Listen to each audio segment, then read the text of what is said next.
tema que vai fazer a base do nosso programa hoje é um tema que me é muito caro. Eu tenho um interesse muito grande sobre esse assunto e tenho um conhecimento muito pequeno, né? Então, junta a fome com a vontade de comer. E vai ser, para mim, um prazer imenso. O título do programa, como sempre, a gente propõe que seja dado pela convidada ou pelo convidado, e o título acabou sendo O que é ser índio no Brasil, né? Então, nós vamos tentar fazer esse programa integralmente sobre a causa indígena dos nossos povos originários chamados, e com as pinceladas também na questão da escravidão, que aí envolve a escravidão negra também. Miridan Brito Fauti graduou-se em Geografia e História e depois fez mestrado em História Social pela UFRJ, doutorado em História Social também pela Universidade de São Paulo, a USP, e fez um pós-doutorado num centro de estudos sobre a questão social, que é na França, em Paris, né? Então é uma pessoa com um vastíssimo conhecimento nessa área que nós vamos abordar, e além disso, aliás, Miridan, quase todos os nossos convidados aqui também têm essa questão, além de terem conhecimento sobre o que vão falar, tem paixão sobre o tema que eles se dedicam e abordam. Então isso também une as duas coisas, né? É um saber e, ao mesmo tempo, é um prazer imenso em passar essa cultura para os outros, né? Fala um pouquinho de você, Miridan, porque é a primeira vez que nós trazemos aqui no programa uma historiadora e uma geógrafa. Nós já trouxemos antropólogos, sociólogos. A maioria que vem aqui, por ser um problema mais voltado para a saúde, são médicos. Você é a primeira. E aí eu não posso deixar de fazer pergunta. Por que alguém se interessou em estudar História e Geografia, assim, lá no ensino médio ou no ensino, não sei quando é que você tomou a decisão. Como é que surgiu isso na sua vida? Ao me candidatar a fazer uma universidade, né, quando a gente tem 16 anos, isso. O meu pai, que era farmacêutico e depois advogado, disse para eu estudar doenças porque naquele tempo a doença era tratada com remédio feito em casa, não tinha a química que tem hoje, né? Chás. Há 50 anos atrás. Aí ele disse, você é muito detalhada nas coisas, gosta de saber as coisas, faça farmácia. Mas eu achei aquelas fórmulas muito complicadas, eu não conseguia decorar. Eu sou generalista, gosto de música. Aí, então eu disse, não, papai, eu vou fazer História ou Geografia ou Jornalismo. E na Universidade Federal do Brasil, que naquele tempo era IFIX, né? Uhum. Eu me candidatei, então, à História. Fui candidatar primeiro à Pedagogia, mas já estava completa as vagas do candidato. Eu digo, tá bom, então eu faço História e Geografia. Porque aí abrange as duas coisas. Uma população pobre, eu sempre gostei, infelizmente, de pobre, eu não sou pobre, mas eu gostei. Eu tinha pena como é que vivia uma pessoa pobre. Compreender o que ele pensa da vida, o que ele acha da vida, o que ele acredita na vida, né? Então, eu me candidatei à História e Geografia. Lá na universidade, tinha um professor francês que me puxou para trabalhar com ele. Aí comecei com a Geografia, fui visitar os Yanomamis com ele e a universidade. Eu tive conhecimento de população, na verdade, pobre, vivendo dentro da mata. Mas, se bem que os Yanomami não é muita mata, é cerrado, é campo, né? O Rio Grande do Norte, Roraima é mais campo. Mas ele voltou para a França, e aí eu fiquei trabalhando com um professor daqui do Brasil. E aí ele disse, não, você vai trabalhar com escravidão. Com escravidão e principalmente com mapas antigos. Quem é que me chamou? Darcy Ribeiro. Darcy Ribeiro foi meu professor. Aí ele começou, disse, você primeiro vai procurar mapas antigos no Conselho Nacional de Geografia, no IBGE, no Serviço Geográfico do Exército, que fica lá na cidade. Mapas antigos. Eu disse, para que eu quero mapa antigo? Você vai ver o nome dos índios do Rio de Janeiro, em São Paulo. Eu digo, mas isso muda, porque eles são nômades, né? Daí a 2 anos, não tem importância, aí você faz uma sequência de mapa. E aí foi, até que o Darcy Ribeiro foi escolhido como chefe da Casa Civil, foi para Brasília, e eu fiquei, então, trabalhando com outro professor no Instituto Nacional de Pesquisa da Amazônia. Não, você volta para a Amazônia. Você conhece os Yanomami, você vai trazer outros índios para a gente. E aí foi. Aí eu fiz concurso para o Estado, era Estado da Guanabara, e depois para a universidade. Aí acabei professora da Universidade do Brasil. Queria estudar os índios... Universidade do Brasil, que hoje é... Que hoje é Federal do Rio de Janeiro, Isso. né? Eu queria estudar na universidade, engraçado, os índios da Venezuela, porque onde que eu já tinha conhecido os Yanomami. Ah, não, mas é muito difícil você começar E o povo a estudar. Yanomami, ele vive em Roraima e na Venezuela também. Se divide nesses dois países. Então, acabei estudando História do Brasil mesmo, do História do Brasil e Geografia do Brasil. Uhum. Daí foi minha formação. E quando me aposentei, eu fui para onde? Para Vassouras. Me chamaram para fazer o mestrado, compondo mestrado. Não era eu só, era uma equipe, né? Tinha que ter 10 professores com mestrado para fazer para cá, para poder reconhecer o curso de mestrado. Trabalhei lá. Trabalhei 10 anos lá. Aí, agora me chamaram para ir para a França, para fazer pós-doutorado, mas em doenças. Mas você pulou a USP. Primeiro fiz o doutorado na USP. Isso. Fiquei 4 anos. Aí na USP eu aprendi demografia, que era um conhecimento novo. Quantos mortos, quantos nascem, por que morrem? Aqui tem morte escrava. Isso foi pesquisa feita lá. Então, quer dizer, a minha vida de magistério, de pesquisa, tem sido variada, mas eu gosto. Agora volta para a França. Eu que te interrompi. Você foi para a França fazer o pós-doutorado. Para pós-doutorado, para demografia. É natalidade e mortalidade. Natalidade e mortalidade. Causas das mortes. Lá eu publiquei também. Mas isso não voltado para os povos originários, era geral. É geral. Uhum. Geral. E o teu interesse pela população indígena surgiu por quê e como? Não, isso eu sempre quis e eu não sabia como começar. Aí foi o Darcy Ribeiro que estimulou. Não, a primeira coisa que você tem que saber, quantos eram?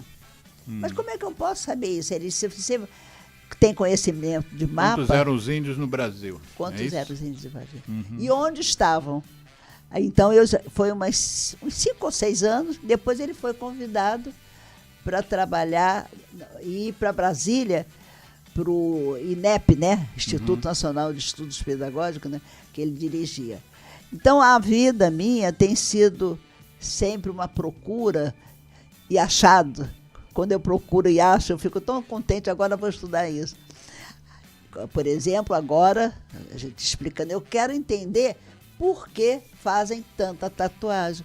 Qual é o simbolismo que está expresso nisso? Aí comecei a pesquisar e eu vi que já vem da Idade Média.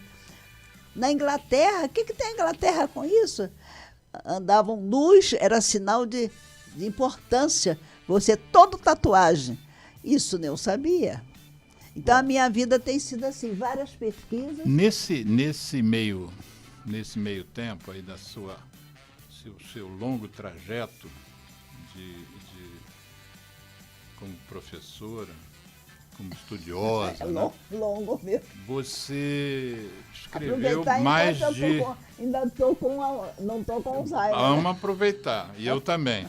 Você escreveu, a grosso modo, 9 livros, né? Você trouxe 3 a meu pedido. Eu trouxe 3. Eu vou dar os nomes aqui dos livros, e você... Qual dos 3 foi o primeiro a ser escrito aqui? Daqui foi esse. Esse azul. Então, o azul vem de uma fase em que você lecionava em Vassouras, né? Que é um município aqui do Rio de Janeiro, para quem não é do nosso estado. E é um livro de autoria de Miridan, nossa convidada, Miridan Brito Falsi, e de Ana Maria Leal Almeida, que era sua colega de universidade lá.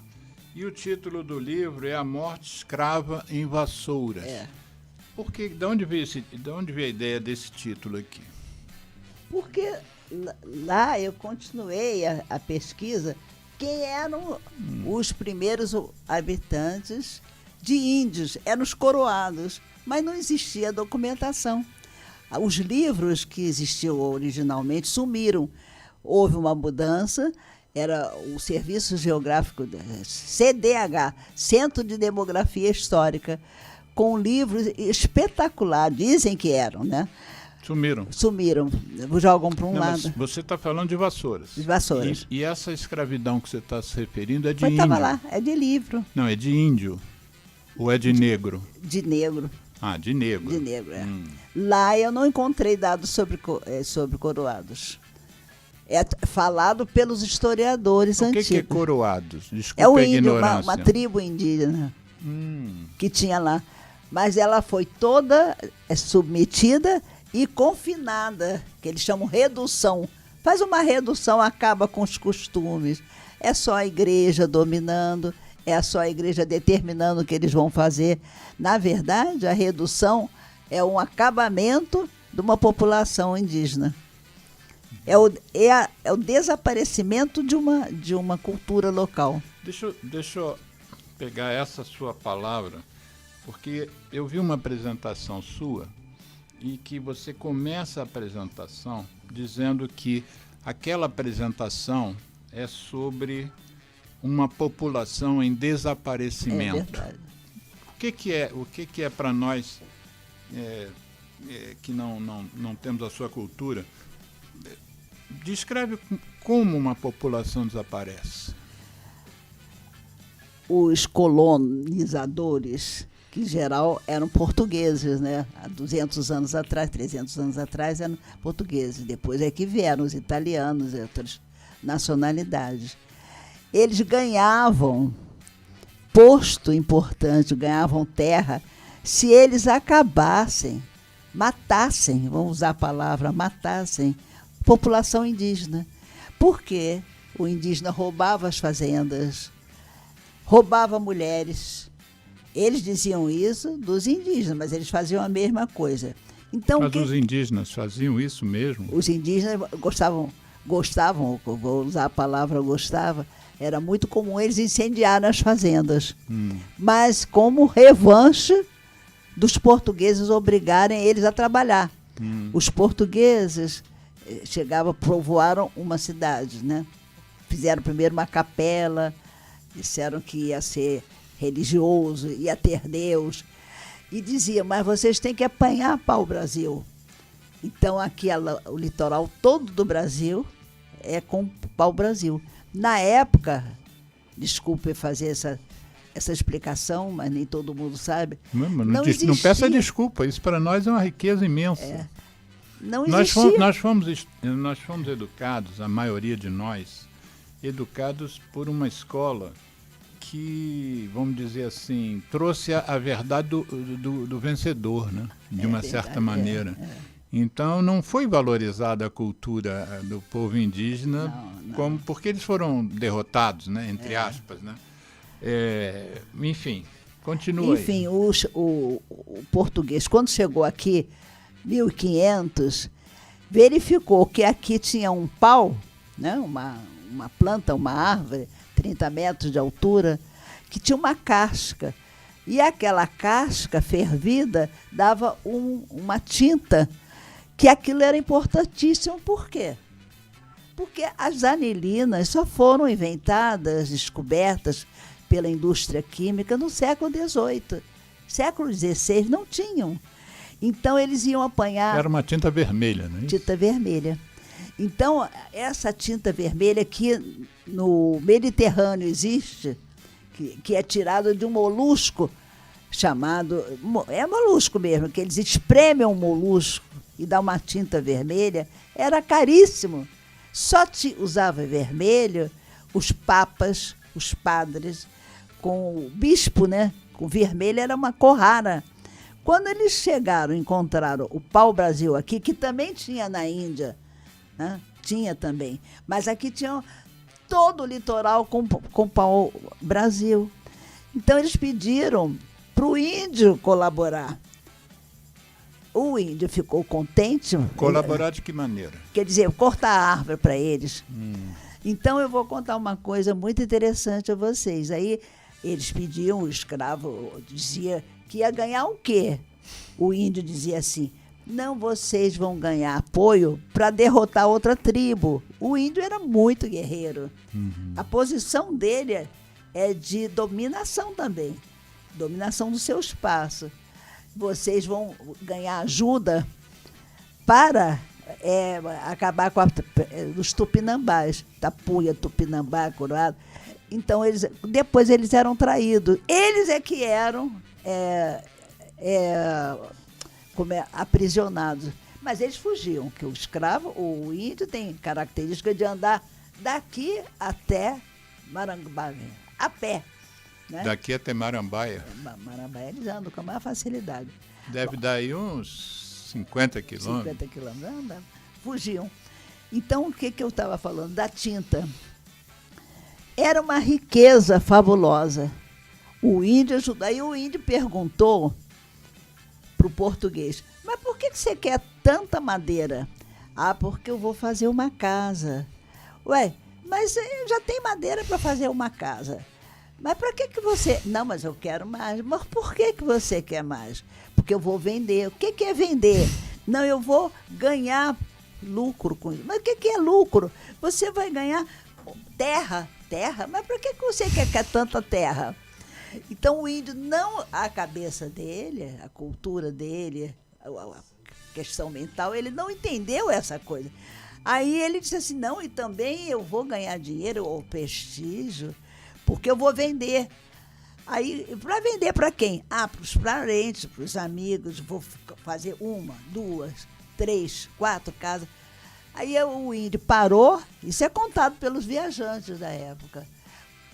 Lá ninguém morre, não. Então, olha que concepção interessante. O índio, apesar de ter outra cultura, ele percebeu que há um limite na vida humana. A vida tem um limite, ela se esgota, não adianta ter muito. Olha que coisa maravilhosa. Eu fiquei encantada com isso. Eles não morrem, não, vocês não morrem, não. Bom, daí eu fiquei apaixonada por estudo dos índios. Mas não encontrei tanta facilidade de compreender o índio, a não ser lendo Viajantes do século XVI. Fui aqui procurar a FUNAI, procurar em Botafogo, tinha a casa da FUNAI, né? Aí me falaram assim: professora, a senhora é estrangeira? Eu disse: não, sou brasileira. Porque aqui só vem estrangeiro procurar índio. Ninguém no Brasil quer saber de informação sobre os índios. Informação sobre os índios. Ninguém quer saber. Então, a primeira riqueza que o português explorou, ele vendia para a Europa, né? Porque senão ele tinha que apanhar tintas aonde? No comércio com o Oriente. Vinha aquela rota da seda. A seda para obter. A seda tinha que ir na China, na Índia, vinha com aquela rota toda por dentro do Oriente Médio, né? Onde hoje é Iraque, Irã, era a rota da seda. Quando eles encontraram do Brasil, Brasília, os navegantes, quando eles chamavam Brasília, eles ficaram encantados. Foi a primeira exploração da população daqui. Mas a segunda foi quando eles descobriram que aqui dava cana-de-açúcar. O açúcar era caríssimo. Deixavam as rainhas deixavam em testamento: deixo 50 gramas de açúcar. Em testamento? Em testamento. Então, eles descobriram, os portugueses, que a terra daqui era uma terra barrenta, né? Que é a terra do massapê, que dava a plantação da cana-de-açúcar. E trouxeram a cana-de-açúcar das ilhas do Atlântico, plantaram, foi um sucesso, foi a segunda escravidão. Mas aí já não tinha mais quase escravo para trabalhar. Índio. O índio já estava caminhando. Ele é nômade. Hoje ele não está no Rio Grande do Norte, não está no Amazonas, está todo lá. Aqui tem 15 mil índios no Rio de Janeiro. Não tem mais, mas aqui não tem. Aqui tinha Tupinambá, tinha o Araribóia, lembra do Araribóia, que era dono de Portugal? Isso. Do Niterói. É. Bom, agora eu já estou me perdendo um pouco, mas é uma explicação de como. Eu vou seguir a tua Roteiro. Apresentação, a tua palestra. Uma coisa que me chamou a atenção foi a quantidade que você marca na sua palestra dos chamados povos indígenas aqui no Brasil, né? Eu não tinha ideia. Você disse que são 250 etnias, mais ou menos, não é isso? E me fala então desse quantitativo. Depois você volta a me perguntar do tal do desaparecimento, essa Sim. palavra. Quer continuar, a gente passa para cá depois. O que você acha melhor? Tá bom, então acho melhor continuar esse Então vamos pensamento. continuar. Desaparecimento porque o colonizador ganhava terra se ele trouxesse muita orelha de índio. Ele matava o homem, trazia uma orelha, ou duas, ou três, ou 10, ou 20, para mostrar ao chefe dele, ao rei, ou a organização. Isso é na época das capitanias. Das capitanias. Que ele matou, não tem importância a palavra matou, assassinou, sacrificou 50 índios. Então ele ganhava um pedaço de terra, bom. Mas o índio, homem, a mulher, ele não matou tanto. Me explica então, se você usava o índio, entre outras coisas, para derrubar a árvore de pau-brasil, qual era o objetivo de matá-los e não de, enfim, usá-los de outra maneira ou se associar ao trabalho deles? Qual era o objetivo? Não tinha o objetivo de, primeiro, tinha que eles trabalhassem. Isso. Eles começaram a fugir. Ah, sim. E aí teve que fazer essas atrocidades. E mostrar para o português chefe que eles tinham a capacidade de acabar com aqueles bárbaros. Eles eram chamados de bárbaros, né? Como se fossem os turcos bárbaros da antiguidade. A minha geração na infância foi educada com filmes de seriados, né, muitas vezes, muito com aquela coisa meio inóspita americana, né? Então, onde tinham aqueles quartéis dos militares que usavam a roupa azul com coisas amarelas, assim. Então, por exemplo, eu fui criado, um dos seriados que eu tive mais apego foi o Rin Tin Tin, que era um cachorro, lembra do Rin Tin Tin? Lembro. E tinha um menino que era chamado de Cabo Rusty. Depois é que eu entendi que esse Rusty, em inglês, quer dizer sardinha, né? Na pele, aquelas marquinhas. E ele pode atender o telefone, eu também deixo, atender não, desligar. Eu também deixo o meu ligado aqui, vira e mexe, né, Geraldo? Então, aí eu estava me lembrando dos seriados. Dá para ele ali. Pode desligar. Eu estava me lembrando desse seriado Rin Tin Tin, que vira e mexe, praticamente todos os episódios era o exército matando o índio. É verdade. Né? E às vezes o Rin Tin Tin ainda ajudava a achar os índios perdidos. Né? O Rin Tin Tin eu acho que já levou mais de 20 flechadas. A cada 3, 4 episódios ele tomava uma flechada. Mas nós fomos criados com a ideia de que índio era para ser morto. É para ser morto. Mas foi formidável você descobrir isso. Porque eu me lembro, eu quando criança, e sou mais velha que você, que o índio era valorizado no primeiro capítulo do livro. Ah, o índio era bonito, ele ajudou na missa de sétimo dia. Missa de sétimo dia, não, da primeira missa. Primeira missa do Brasil. Ele ajudou a tirar o pau-brasil. Daqui a pouco, eles têm uma cultura maravilhosa, eles sabem dançar, eles sabem cultivar mandioca, milho, era tudo maravilha. Quando já os bandeirantes chegando, começando a explorar a terra, a história já é outra. Eles são bárbaros, eles incendeiam, eles atacam as fazendas, aí tem que ser determinado. Então, exterminado. Exterminado. Uhum. Tem que ser destruído. Aí eles fogem para o interior. Hoje, nós estamos na nossa última fronteira. Como assim? Então, a última fronteira indígena não é o Rio de Janeiro. O Rio de Janeiro tem uns pescadorzinhos que estão no Rio Grande, na Roraima, limite com a Venezuela. Nosso último limite. E que estão sendo exterminados pelo uso do mercúrio, né? Pelo uso a última notícia fala de mais de 500 crianças. Né? Então, nós estamos na nossa última fronteira. Uhum. Aí eu pergunto a você, será que eles vão terminar mesmo? Vamos voltar atrás, porque também na sua apresentação você fala das doenças, né, trazidas pelos portugueses. Né? Eles tinham uma vida, eu não saberia dizer se era uma vida saudável antes da chegada dos portugueses. Eu não me lembro, nunca estudei a fundo essa questão sanitária indígena de 1500 para trás. Mas o que a gente sabe, inclusive a tuberculose veio muito com os portugueses que vieram para cá e onde só tinha índio. Como é que foi essa história que você cita na sua apresentação? Você tem toda a razão de perguntar isso, que eu também desconfio dessas concepções, tanto da parte dos primeiros antropólogos valorizando que o índio não tinha doença. Não é possível, ele teria doença, né?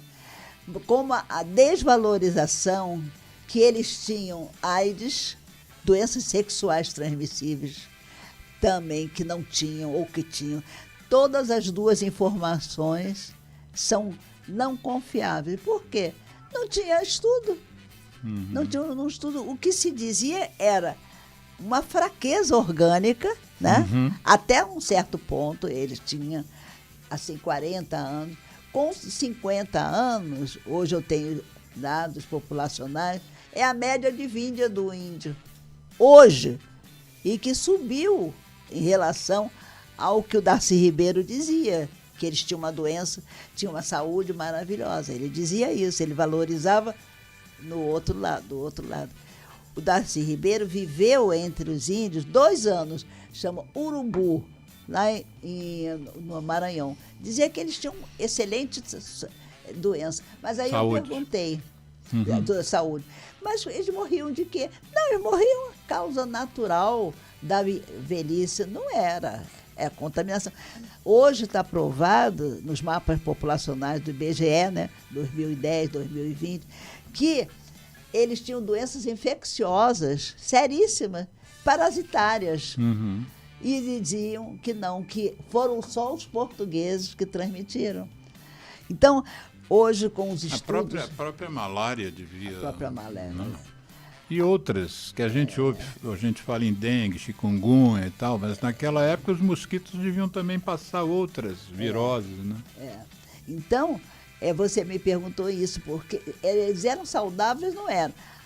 Com crianças, jovens, até 20, 30 anos, eram. Mas depois também tinha muita dificuldade de sobreviver. Primeiro, que eles têm que se alimentar. Eles não têm um Zona Sul ali do lado para fazer compra, né? Eu tinha um vizinho que me disse isso, ali do meu prédio, que você conhece. Ah, professora, a senhora não acha que dá muita terra índia? Para que dá terra? Ele dá um pedacinho de terra. Eu digo, isso é verdade. É porque, senão, porque ele vai comprar no Zona Sul, ele compra o arroz, ele compra a mandioca, não é isso? Não precisa dar muita terra.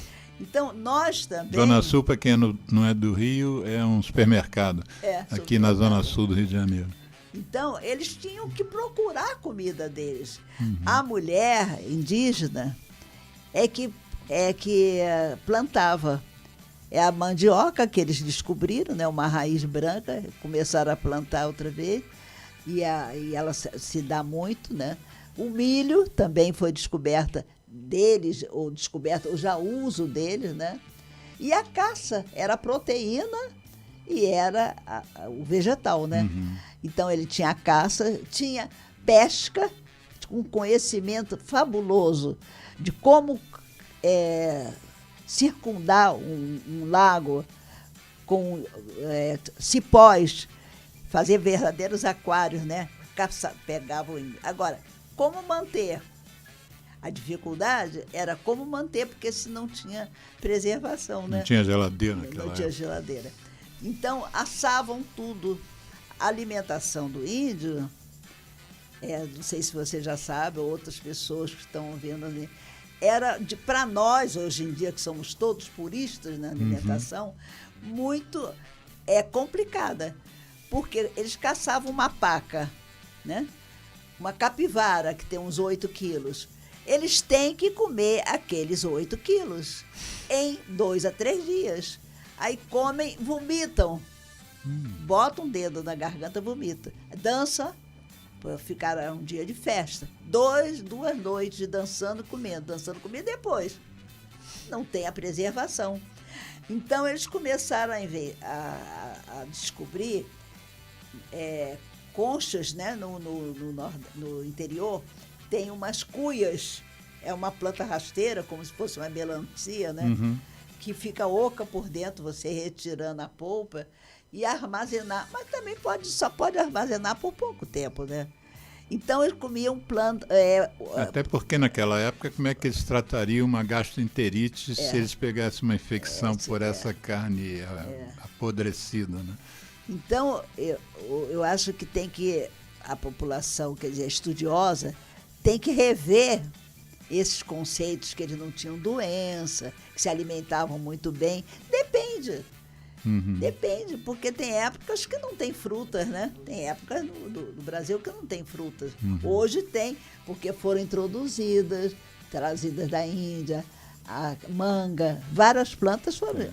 Eu gostei dessa história da rainha deixar 50 gramas de açúcar no testamento dela. Mas uma outra coisa que você cita é a questão da preservação da mata, né? Que é uma coisa que a gente hoje discute, né? É o tema da hora agora, né? A mata em pé e tal. E você fez uma lembrança de uma historinha, né? Do sujeito. Para que você quer tanta árvore, né? Para que você quer tanta terra? Como é que é o lidar deles com a questão da mata, da preservação? Primeiro, eles não derrubam por derrubar. Eles não sabem o que é derrubar para ganhar dinheiro. Não tem necessidade, não tem possibilidade, não tem banco, não guarda o dinheiro. Se bem que hoje dizem, não sei se é verdade, até que ponto é verdade, que eles se associam aos garimpeiros para ganhar dinheiro com ouro. Eu não acredito. Eu acredito que eles são mortos pela dissolução do mercúrio no ouro. Acredito mais do que... Nos rios, né? Nos rios. Do que essa ideia fantasiosa que eles estão ricos. Não. É possível até que algum índio ou outro, desgarrado e traindo a comunidade dele, possa fazer algum tipo de associação, mas não é essa a ideia. Não né? é essa a ideia, não é essa a ideia. Eles não têm conhecimento. O índio, Milagres, vive na idade da pedra polida. Né? O ser humano já passou pela pedra lascada, pedra polida, agricultura, 30 mil anos atrás. Ele vive ainda há 30 mil anos atrás. É objetivo. Ele pesca um cação, né? No Amazonas tem pirarucu, seca o que pode, guarda numas cestas que tem ar, mas é por pouco tempo, não pode guardar muito. Então, no máximo 4, 5 dias, comem, mas depois não tem. Aí tem que sair outra vez para pescar algum peixe importante que consegue conservar por mais 4, 5 dias. Então, é uma luta constante para a saúde deles também. Mas existe um grupo que costuma dizer que eles se alimentavam muito bem. Não.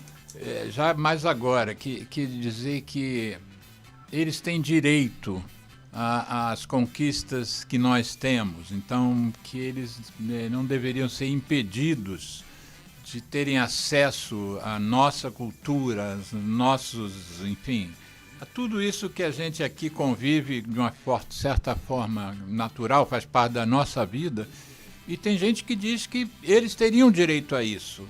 Como é que você vê isso? Você acha que eles querem essa nossa vida? Essa nossa vida é interessante para eles?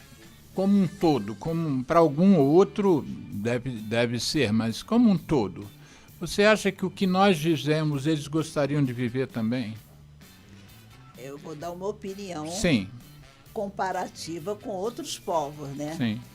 Cultura ninguém impõe. Ninguém impõe. Ninguém se impõe. Ela existe porque o grupo que vive junto cria laços de parentesco.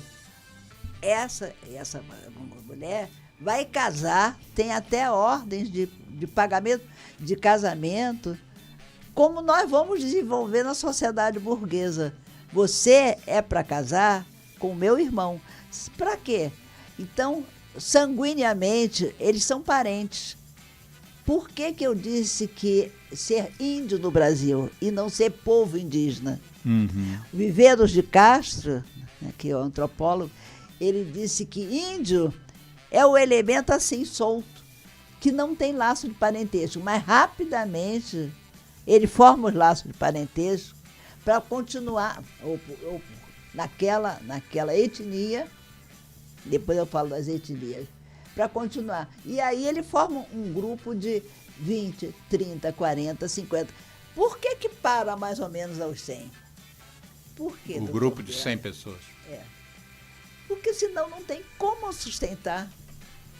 Ele não tem possibilidade de caçar, guardar para 200 pessoas. Ele não pode armazenar. Aí ele deixa aquele espaço, já forma um outro grupo. São línguas descendentes da primeira. A primeira era Tupi, depois Tapuia. Hoje tem 250 línguas, né, diferentes. Então, eles acabam se separando pela dificuldade de se manter num local, de caçar, armazenar isso para ter saúde. Não sei se eu expliquei. Explicou. Porque a gente faz uma fantasia. Eles caçavam, eles conheciam todas as plantas. Plantas de alimentação eram poucas. Eles têm uma árvore que ele sabe que pode fazer um alicerce de uma casa. E se eles têm esse conhecimento, não adianta botar aquela porque vai cair. Isso, eles sabem como cobrir com a folha da palmeira, né? Cobrem com palmeira. Eles não têm telha, não desenvolveram ainda a telha. Eles não têm ferro. Então, a planta, a maloca, pode cair com uma tempestade muito grande. Cai, é demais, eles já passam para outra, para fazer outra maloca. Falar em maloca, talvez alguns ouvintes não saibam. Fala a origem da palavra carioca. Eu sei que o cari é um peixinho que dava nessa região daqui do Rio de Janeiro. Então, era a casa oca do peixe cari, se eu sei, né? Carioca.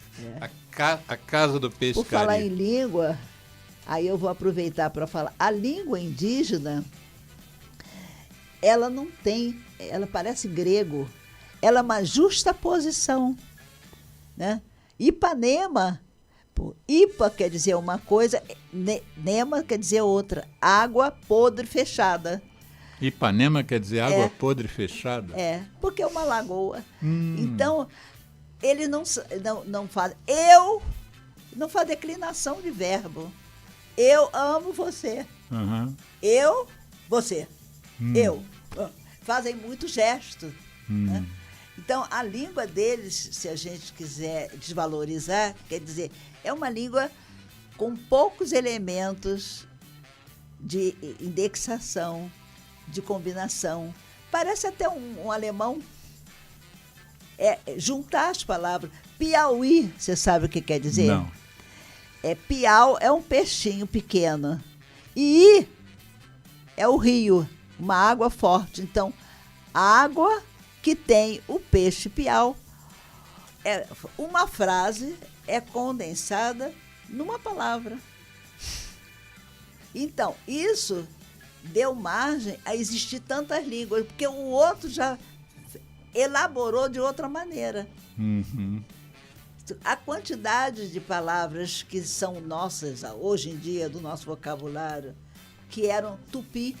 Tapuia já falava de outra maneira, né? Tupi. Você sabe que tapuia eu nunca tinha ouvido falar? Não. Tapuia é o que se seguiu aos tupis? Não, tapuia diziam que eles eram de menor conhecimento que o tupi. E mais capacidade de, não sei se isso é verdade ou não, de ajudar os portugueses. Então, eles fizeram tudo, os portugueses, tudo, quase tudo, para destruir os tapuias. Porque eles não aprendiam rápido, né? E os tupis aprendiam. Então, as formas de fim do índio, né, voltando à pergunta que você fez, desaparecimento de um povo, foram várias, né? Foram as naturais, por aquisição de doença, como você, médico, sabe muito mais do que eu. A doença não foi totalmente imposta. Eles não tinham, que eu saiba, eles não tinham AIDS. Que eu saiba, não sei. E, no entanto, eles tinham uma multiuso da mulher. Não existia você traiu ou não. Faz parte dos deuses. Uma mulher podia ter 3 homens. Lógico que ela só vai ter filho de um, né? Ou um gêmeo com 2 espermas. Mas ela podia ter, não era pecado. Não era considerado uma coisa inglória. Não era dentro da comunidade. Dentro da comunidade. Não era, digamos, muito bem aceito, sabe por quê? Para não perder os laços parentescos. Se a mulher vai se unir muito com o outro, vai perder os laços parentescos. Isso é importante para eles conseguirem ter força e se manter unidos. Você disse que uma das formas de o português fez os índios ir cortar pau-brasil era dizer que ia ajudá-los contra os inimigos, quer dizer, outras tribos. Essas brigas entre tribos eram muito importantes, forte. assim, muito eles impactantes? Tinham essa característica guerreira. Tem uma poesia... Mas era por espaço, era por alimento, era por quê? Era... Lembra de um poema do Gonçalves Dias? Quando um índio chora, ele diz assim: tu choraste diante da morte? Então, meu filho, não és. Porque a morte é uma coisa sagrada que agrada aos deuses. Então, eles tinham concepção que ninguém morre. Ele só vai para um outro espaço. Uma vez eu falei isso para você. As lendas mostram sempre ressurreição. Parece até coisa dos gregos. O índio...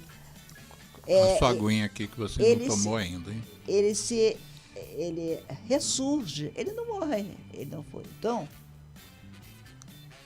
para nós entrarmos nisso, temos que entrar nos mitos. Vamos começar pela lenda que gerou o seu nome. O nome da nossa convidada é Miridã né? O primeiro nome é Miridã. E esse Miridã, fala então da lenda da Miridã. Bom, então, o que é uma lenda? O que é um mito? É uma narrativa explicativa da formação de uma montanha, de um rio, de quem morava ali, de quem mudou dali. É toda uma trajetória de vida de um grupo, né? Então, nós pensamos que lenda e mito é só dos indígenas. Os romanos não têm o mito das Sabinas. Eles estavam precisando do elemento feminino, atacaram outro grupo para roubar as Sabinas. Quem eram as Sabinas? Sabinas eram várias tribos que viviam naquela região de Roma, né? Eles estavam precisando da população feminina, que tinha morrido muito. Eles atacaram e tomaram conta das Sabinas. Rápido das Sabinas, nunca ouvi falar? Nunca ouvi falar. É. Já ouviu falar, Geraldo? Eu já ouvi falar. Já? Já ouvi falar isso. Rápido das Sabinas. O Rapto das Sabinas. Das Sabinas. Outro, quer ver? Um mito que nós temos aí, nós dissemos, ninguém sabia, ou pelo menos diz que não sabia. Como é que Roma foi feita? Não foram duas leoas, né, que amamentaram os dois gêmeos, Rômulo e Rêmulo? Onde é que está escrito isso? Isso é uma lenda. Por que se criou isso? Foram os deuses que mandaram. Você joga logo para Deus, que fica livre de qualquer interpretação. Mas onde está escrito isso? Então, nós temos lendas, nós temos mitos, se é importante para a nossa preservação cultural. O ser humano, seja ele índio, seja ele culto das universidades, ele vai criar um mito de proteção para ele. Ele é tão importante que ele apareceu dos céus, brotou dos céus, a mandioca brotou da rua. Então, o mito é isso. E a lenda, isso que eu queria trabalhar com você, ela é muito importante, porque na lenda, mito, é mais objetivo falar. O mito, ela é autopreservativo de si próprio. A Miridã era uma índia linda. Quem que disse que era índia? Tinha foto. Mas era uma índia maravilhosa que era disputada por duas tribos. O casamento dela, a união dela, porque eles tinham já quase organização social, entre aspas. Fulana, Miridã, vai casar com Gil Boés. Mas ela se apaixonou por uma outra tribo. Engravidou. Quando a criança nasceu, ela sabia que não podia ter essa criança. Então, porque ela não era da tribo dela. Então, tem racismo. A gente não pensa nisso, mas é um racismo, né? É uma proteção do seu grupo. E o que ela faz? Ela bota a criança num cestinho, né? E bota num rio, chama Paraim. É um riacho quase. Paraim, que é afluente do Canindé, no Piauí. Isso no Piauí, não é? Do Piauí. Isso. Quando ela bota, o rio se revolta, porque as forças da natureza, as coisas da natureza têm força. As árvores têm força para mandar em você. Ontem eu vi um filme, Sessão da Tarde, que o rapaz botava a mão assim, tinha força. Eles acreditam nos seres protetores das árvores, dos rios. Você não pode estragar, sem mais nem menos. Aí ela botou no rio. Quando botou, o rio se revoltou. Houve um estrondo, houve raios e brotou uma água do fundo de um baixão que tinha. E aí apareceu o quê? Olha só, é uma ressurreição.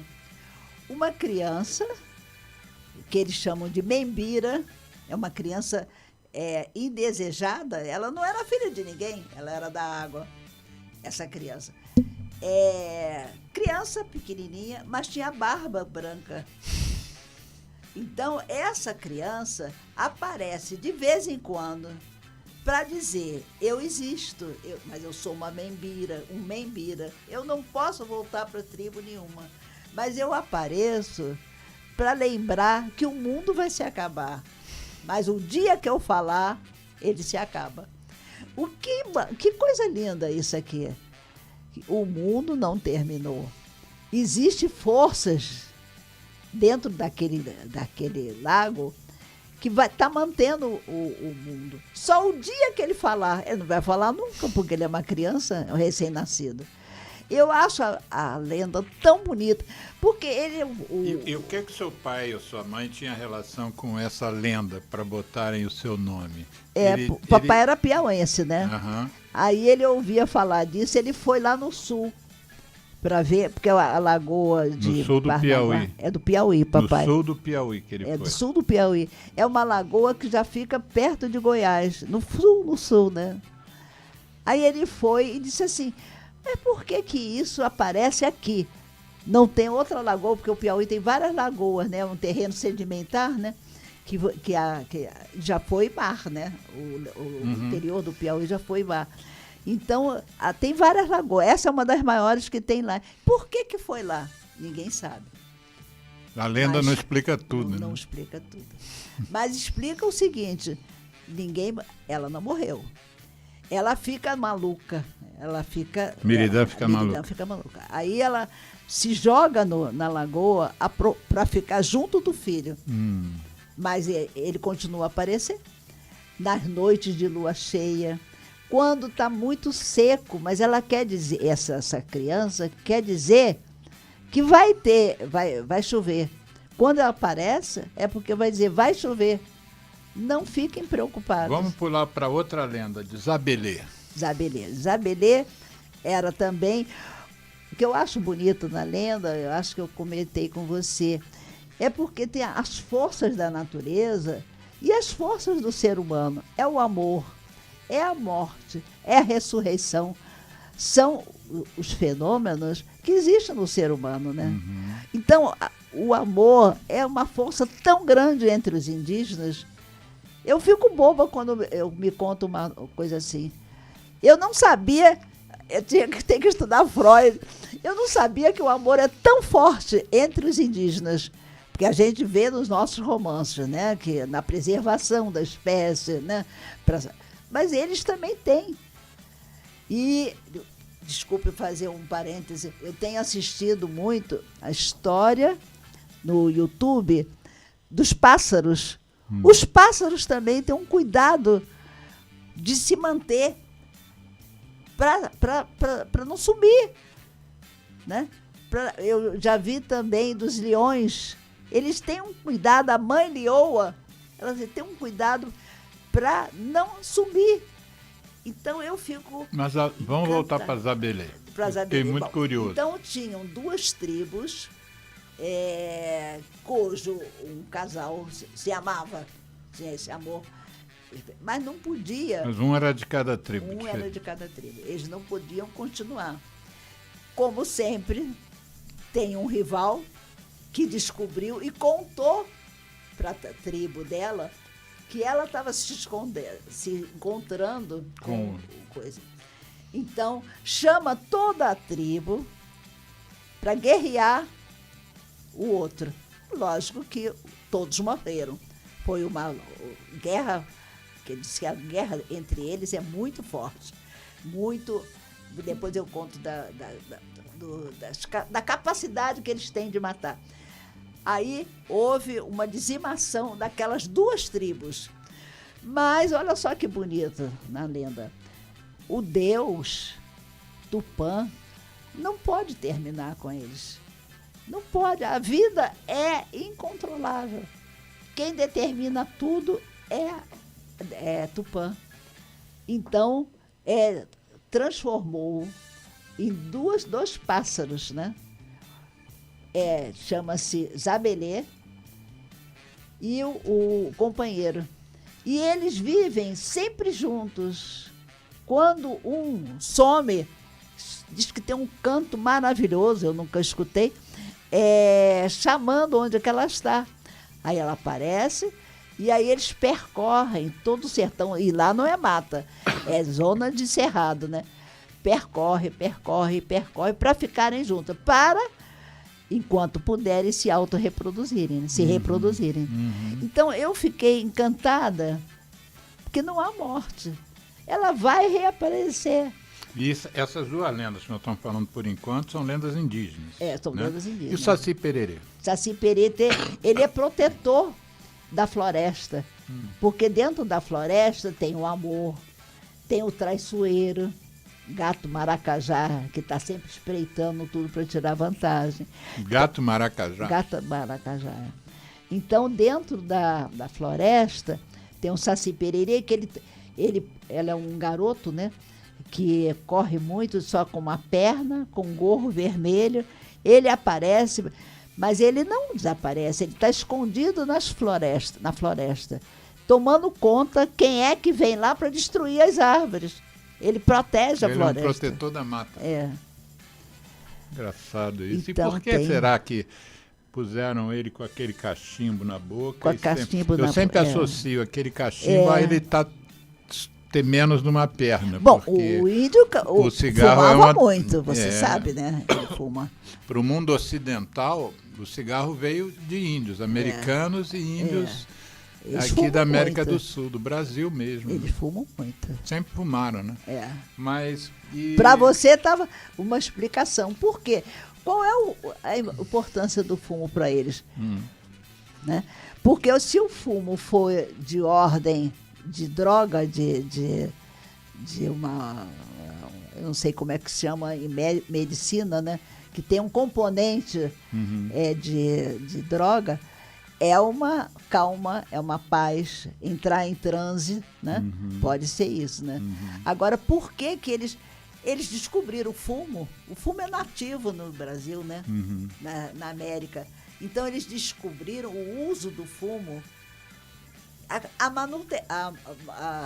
confecção, né? Porque tem fumo grosseiro e tem fumo menos grosseiro. Como é que também, eu fico admirada como é que eles conseguiram fazer isso. Então, responde aquela sua pergunta. Diz que eles protegiam a mata, protegiam, ninguém ia tirar fumo deles, não. Protegiam, que era uso deles. E o curupira? O curupira, ele tem as pernas viradas para dentro, para não ser pego por ninguém. Porque você pensa que ele está andando para lá, mas ele está andando para cá. É uma forma de proteção da floresta também. Ele também é um vigilante? Também vigilante. Porque você pensa que ele veio para cá, mas ele está vindo para cá. Quer dizer, ele é um protetor que pode ser caçado por quem quer destruir a floresta. E isso se mantém? Milagre, mantém. Diretamente mantém. O sertanejo que vive no interior, que conservou determinados conhecimentos, ele diz, não entra aí, não entra, porque pode aparecer um espírito mau. A floresta é toda cheia de espírito. Aí eu me lembro daquele filme, você, quando criança, não sei se chegou a ver, é a Branca de Neve, vai pela floresta, tinha umas árvores que apareciam, pegavam um braço, pegavam por ela. Então, a nossa floresta é também cheia de espíritos maléficos ou... Falando nisso, você também cita nas suas apresentações, nos seus escritos, sobre qual exatamente seria a religião dos indígenas, né? Aí você cita, por exemplo, o xamanismo, o animismo e o totemismo. O totemismo foi a primeira vez que eu ouvi, foi lendo os seus escritos. Fala um pouquinho de cada um. Xamanismo. Os antropólogos, estudiosos, filósofos, principalmente franceses, né, acham que o que os índios têm não é religião ainda, que a religião é uma forma mais elaborada de concepção sobre os elementos básicos das crenças sobrenaturais. Então, tem um filósofo chamado Durkheim, que ele disse que não é religião. Você pode discutir isso, né? Não é religião para ele. São formas elementares de pensar Deus. Um é bom, outro é mau, mas nós fazemos a mesma coisa. Né? Mas ele diz que são formas elementares, não chega a ser uma religião. Como se a religião fosse de uma complexidade muito maior, que eu não vejo, né? Porque Grécia tinha vários deuses, né? Tinha a deusa da música, a deusa da dança, Saturno matava todos os filhos. Tinha também ressurreição, né? Entre os gregos, né? Tinha ressurreição, quer dizer, regeneração. Ele comia todos e deixou um. Então, nós queremos dizer que nós somos superiores em tudo no nosso pensamento, mas eu encontro vários elementos bem primitivos, entre aspas, das concepções indígenas brasileiras. E aí eu levo aqui nessa palestra essa explicação. Um presente que nós recebemos, né? Um valor que nós recebemos desse grupo é isso, é nos mostrar que nós temos isso, nós temos lenda, nós temos crença em deuses, nós temos crença, está chovendo, cuidado que vem o raio. Nós vamos voltar à questão do xamanismo, não esqueci não, porque você não me respondeu ainda. Tá bom. Mas faltou a gente falar de uma lenda que essa é talvez mais conhecida, que é o boto cor-de-rosa. Depois a gente vai para o xamã. A lenda do boto cor-de-rosa. Tá bom. É um boto, né? Que é um peixe, um animal que vive nas águas, mas ele encanta as pessoas. Então ele aparece junto das moças, lindo, como um rapaz muito bonito, muito desejado pelas mulheres, e leva para o fundo do mar. Mas ele é um boto. Aí depois no fundo do mar, ou nos grandes rios, ele vira o peixe outra vez. Mas levou a moça que morreu. Então, mas tinha o que significa uma história isso? de engravidar. A pessoa dizia que, a lenda dizia que a menina que engravidava e não queria assumir que tinha tido uma relação, dizia que tinha sido o boto cor-de-rosa. Saiu até uma novela sobre isso. Né?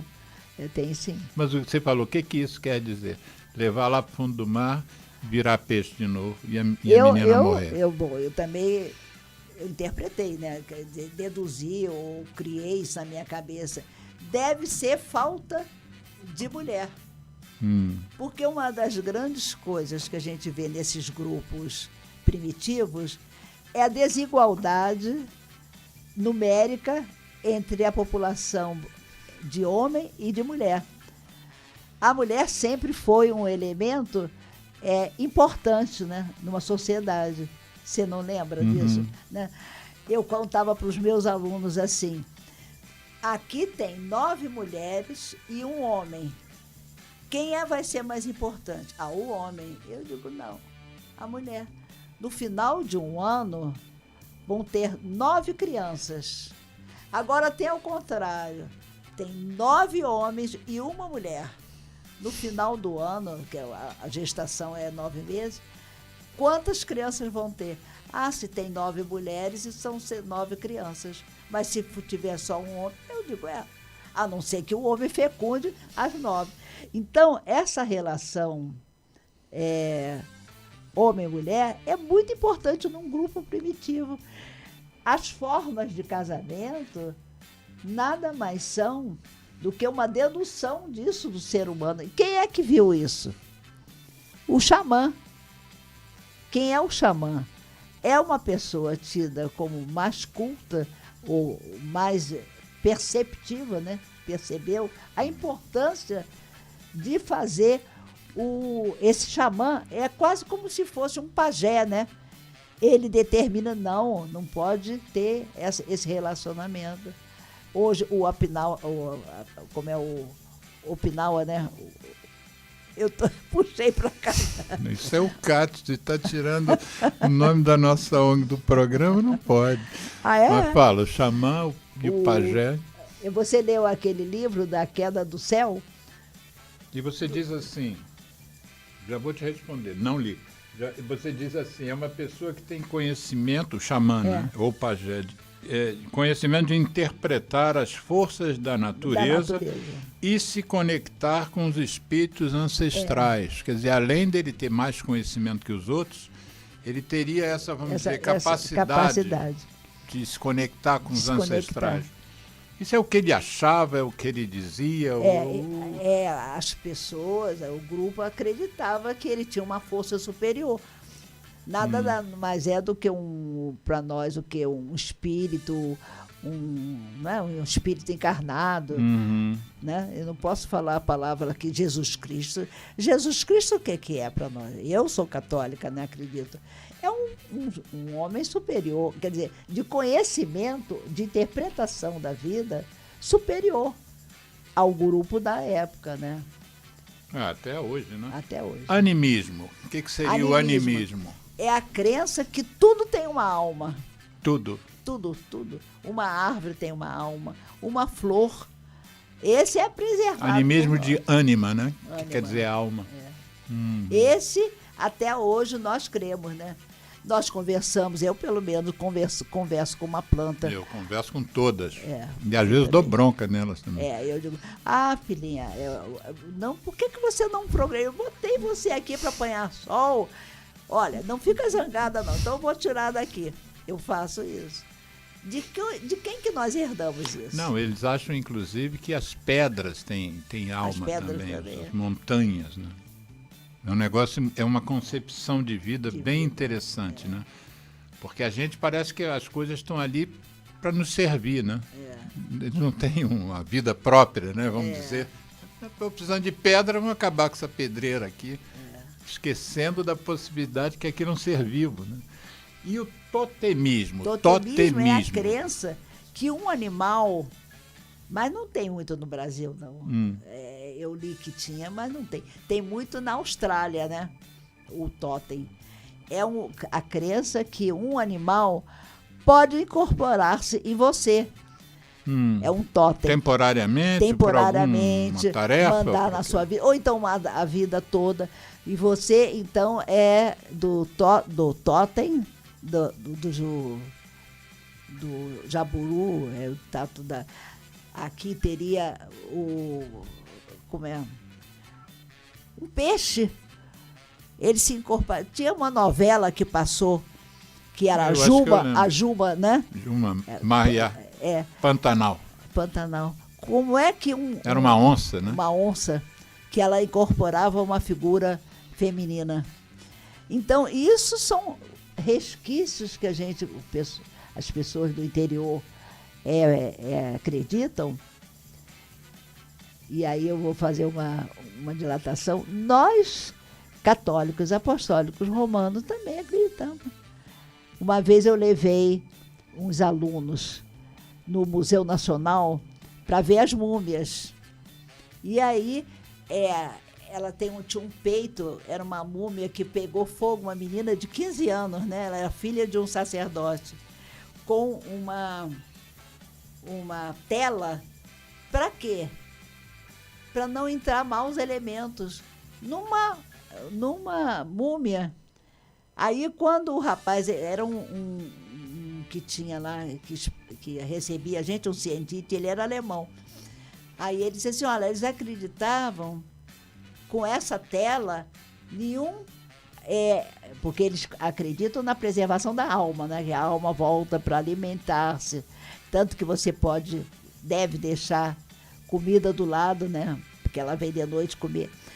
Aí a menina começou a rir. Ai, que bobagem! Sua aluna? Minha aluna. Aí esse alemão falou assim, ué, você não está com um crucifixo aí? Por que você está com esse... não, é a igreja que manda. Então é a mesma coisa. É a crença que o corpo tem comunicação com outra pessoa que não está viva. O que significa isso? Não sei, isso é ideia. Não, é um mito. É um mito, é uma concepção. Caramba. Aí, com isso tudo, eu quero mostrar a você, aí a quem está me ouvindo, a importância dos mitos. Isso. Você acha que isso só é de índio? De besteira de índio? Não, eu vou pintar minha casa de branco, não vai me dar sorte. Por que vai dar sorte? Eu vou botar uma roupa amarela no Réveillon, No que Réveillon. vai me trazer dinheiro. Vai me trazer dinheiro. Então, nós, seres humanos, somos cheios de mito dentro de nós. Fecha a porta. Essa porta aberta não dá sorte. Olha só, nosso programa daqui a pouco termina. E Tá bom. você me mencionou... Totemismo, xamanismo. Isso, mas você mencionou uma passagem sua junto aos Yanomamis.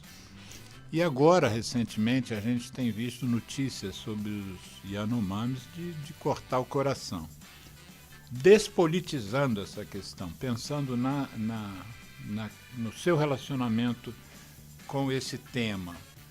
O que você acha que nós, os brasileiros todos, a sociedade civil, que não é Yanomami, ou que não faz parte da população, do povo indígena, o que seria o melhor para eles que nós fizéssemos?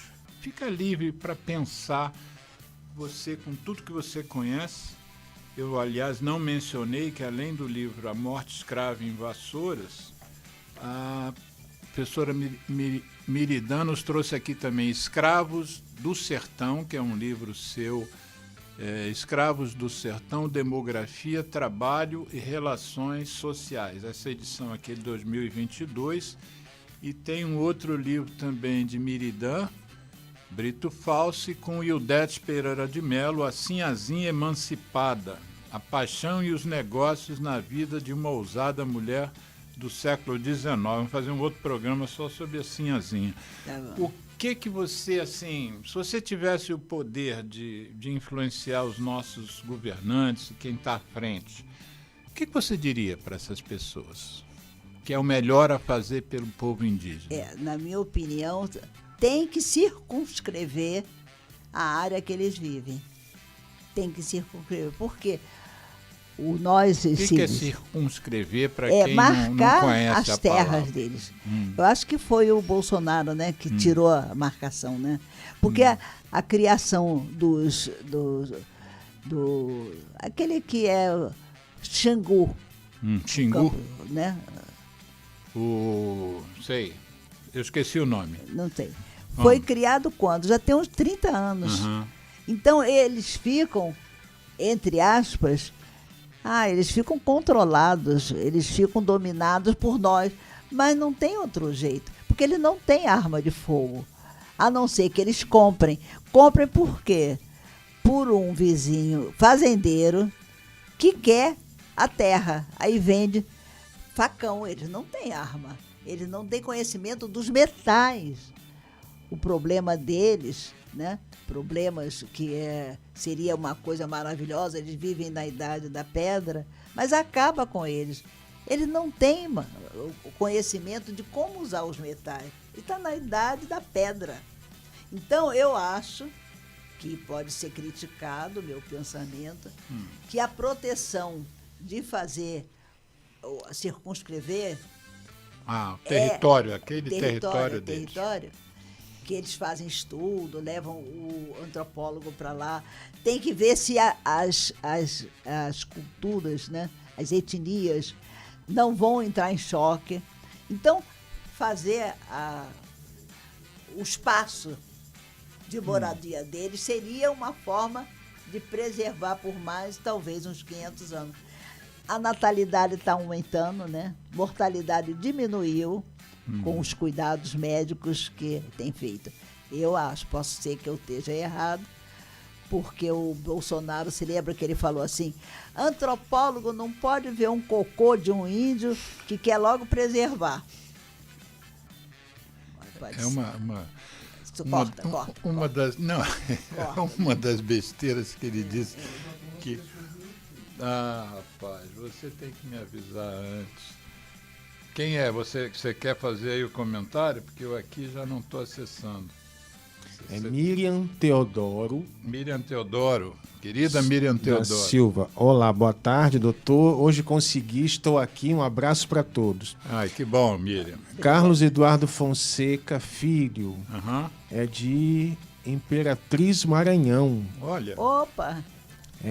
Fonseca Filho, sou tabagista e esse canal me auxilia muito. Conhecimento até por eu sofrer depressão também. Que bom, Carlos. Que bom ouvir isso. E a Miriam Teodoro queria ganhar uns livros. Que maravilha. Olha, se for possível, eu vou falar aqui com a professora. Tem mais alguém aí? Não. Em relação aos índios, primeiro você sugeriu que fosse feita realmente com critério e com atenção à demarcação. Ninguém pode entrar ali, a não ser que seja permitido.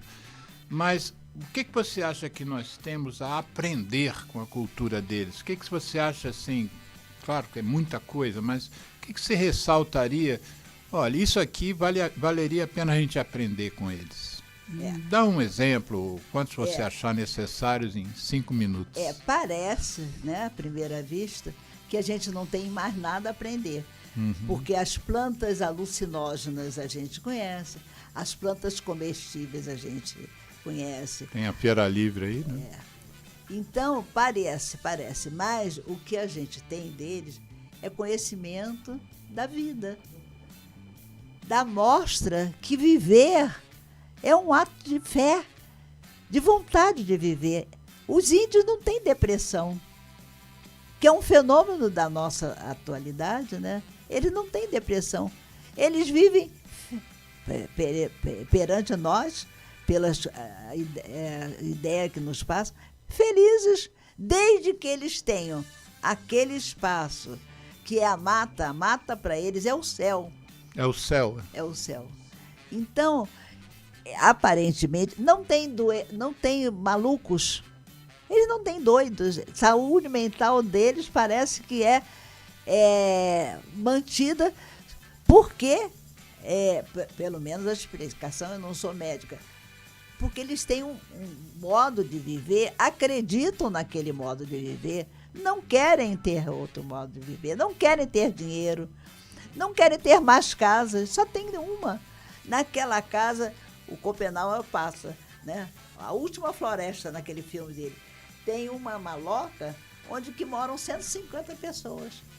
Todos nus, as mulheres dando de mamar a 2 crianças, eu achei aquilo lindo. Ela não está brigando que a criança quer mamar, 2 querem mamar. Ela está lá muito bem numa rede e o homem está lá quebrando uma coisa para fazer uma fogueira. Então eles acreditam no fogo, eles acreditam na chuva.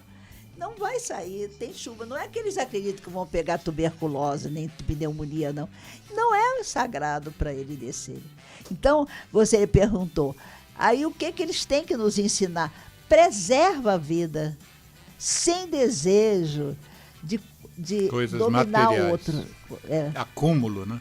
A noção que a vida é factível, que ela vai acabar. Aproveita o que ela pode te dar, o quê? Uma noite de lua. Vai dançar. Na lua cheia. Lua cheia. Vai dançar a noite toda. Pegou uma paca enorme, pegou uma capivara. Aproveita, come. Depois vai descansar, vai tocar tambor, né? Eles têm instrumentos musicais, eles têm jogos, que a distração entre as crianças. Eles aprendem a nadar, né? Por que não dá instrução? Podem eles ir para a escola? Podem, mas eles não absorvem muito. Não interessa a eles. Eles, temporariamente, pode ser porque eles ganham mais dinheiro, vão trocar o ouro, né?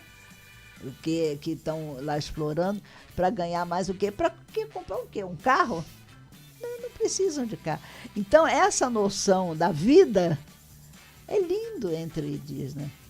É isso que eu dei muito tempo aula sobre. Depois eu passei para a escravidão negra. Mas eu dei muito tempo na Universidade Federal do Rio de Janeiro a vida indígena. Um ano eu dava só a cultura material, outro ano só os deuses. Eu doei muito tempo. E aí eu fiz um livro, que era A Vida Indígena, mas está esgotado, essa não editei. Como é que é o nome do livro? Se alguém quiser... É A Vida Indígena do Brasil, A Vida Indígena do Brasil. Na estante virtual, nessas plataformas, talvez. Vê se você encontra. A Vida Indígena. Esse daqui estava esgotado. Esse é Os Escravos do Sertão. Eu fiz a segunda edição. Eu botei no... Mas isso aqui é um negro na capa, né? Aí eu botei no Google também, né? Escravos do Sertão. Aí veio a resposta assim, livro raro, importantíssimo, mas está esgotado. Imediatamente apareceu uma pessoa, eu tenho quero vender. Me cobrou R$300 pro meu livro. Eu comprei. E aí mandei, porque eu não tinha CD para poder reproduzir. Aí eu fiz. E eu quero fazer do indígena agora. Quer dizer, que essa segunda edição você bancou. Aí você vai me perguntar assim, e o que eu ganho com isso? Nada, eu dou mais do que vendo. Eu dei para todas as universidades que estavam faltando. São 100 que eu fiz, já mandei esses 70, só tem 20. Esse eu te dou. Dou para você. Você me dá esse livro? Não acredito. Ainda tem, né? Inveja branca pode, viu? Só se for inveja branca. Então... E Miriam, esse é meu, eu não vem ficar achando nada, não. Isso me faz muito bem perceber como eu sou pequena. Dentro de poucos anos eu vou morrer. O que eu deixei para os outros? Me faz muito bem. Gente, bom, concorda que nós temos 3 minutos ainda?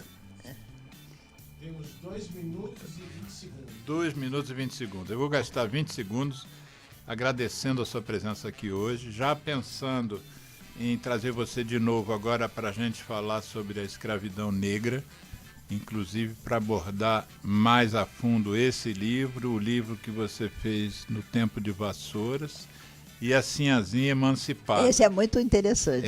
Depois você conta a história nesse próximo programa. Se prepara que a gente reagenda a sua Eu queria que você aqui. Me convidasse para que eu fez a Casa Rosa do Leblon. Porque é a história do Leblon. As primeiras sermarias. Para quem não é do Rio de Janeiro, Leblon é um bairro aqui na Zona Sul, onde nós dois moramos. Nós somos vizinhos. Pois é, esse eu gostaria que você me convidasse. Ficou livro muito bonito, muito interessante. Sim. Um livro, A Casa Rosa do Leblon. Vamos combinar. No dia que você vier falar sobre escravidão negra, a gente separa um trecho do programa para você falar sobre isso. Tá bom. Você quer fechar o programa, Miriam? Olha, eu quero, em primeiro lugar, agradecer, porque foi uma felicidade eu poder falar uma coisa que eu gosto e que ninguém está gostando. Gosta não, uma coisa que você tem paixão. Tem paixão. Eu sei. Tanto do escravo quanto do índio. Então, eu fico muito agradecida de você acreditar em mim, né? Achar que eu mereço falar. Nossa, mãe. Que eu tenho. Então, eu não vou nem comentar nada. Então, só isso. Tá bom. E espero que a minha fala tenha sido de proveito para os jovens. Isso. Compreender a vida. Isso é o que eu também espero, mas eu tenho certeza de que foi sim, Miriam.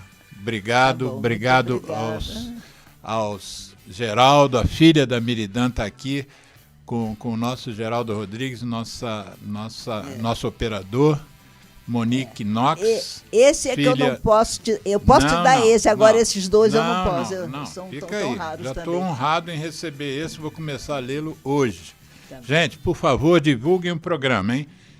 Clique no link aqui do YouTube, clique em gostei e compartilhe. 201, Associação Comunitária Nossa Senhora de Copacabana, 98,7 FM,